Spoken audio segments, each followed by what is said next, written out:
I still remember how our silly flirts and jokes were the only medium to hide our love and care. Love that was free from selfishness, that was strengthening him, that was providing him sky to fly. After all, 3 years of friendship was more than enough for him to allow me to play with his simplicity and solve his complications.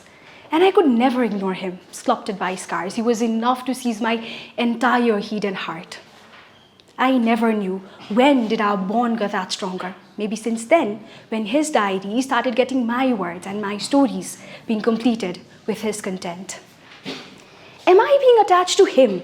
Like, are my feelings getting stronger? Love? No. It does not exist in the world you live. I convinced myself, could not understand that it was inevitable. I believe if anything happens, it happens for a reason. So I continued loving him, I continued nurturing him, I continued being the azure sky with widening horizon. I started saving chocolates for him. I started dreaming about him, dreams where he is cooking food for our children and many more romantic yet cheerful moments. Except him, the entire school had started gossiping about us, and even the teachers, they used to ask if something exists. Deep inside, I used to blush with joy, but shy enough to show it. People generally get friend-zoned and become so-called best friends after rejections. But to me, we were friends at the beginning and further things changed. However, it was so difficult for me to play the role of a friend, a lover, and still. The level of my story goes beyond attraction, beyond so-called things, beyond short-timed feelings. I had heard somewhere, if a guy makes a girl smile, she means the world to him. But I wondered if this was our case. I assure you, if he was my course book, I'd have topped the exam.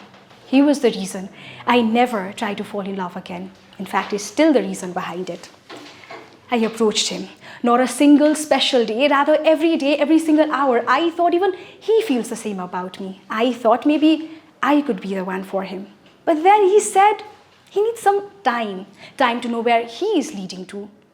I know I won't get a girl like you, but I can't cheat on you, he said, and I accepted. I never wanted to be the capture of his love. I wanted to be the sky where he could fly, because that is what love means to me. He once told me he would be mine someday if Lord wishes, but I don't know when Lord is going to wish for it.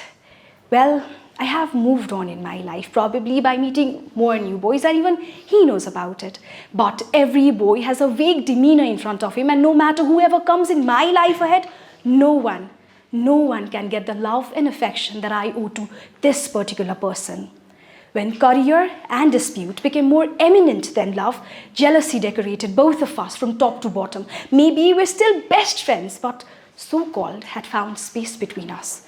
Time changed and our relation too. There were some complications because of which he had to part me away from him. It was all right till some extent. But with increasing time, my mind started getting occupied by random thoughts about him.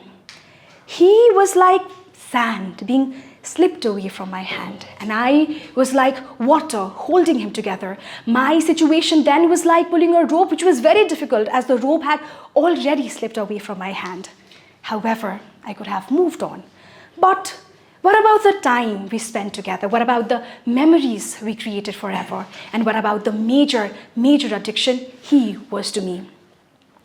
Time changes, but not the feelings. Situation changes behavior, but not exactly who he or she really is. So my dear people, hold on.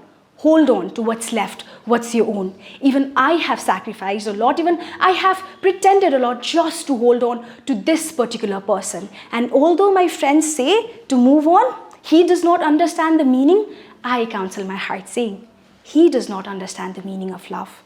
But I do, and I'll embrace him, no matter till when. So with a fake expression in my face and a deep long breath in front of him, I always say, okay, I don't love you anymore. Thank you.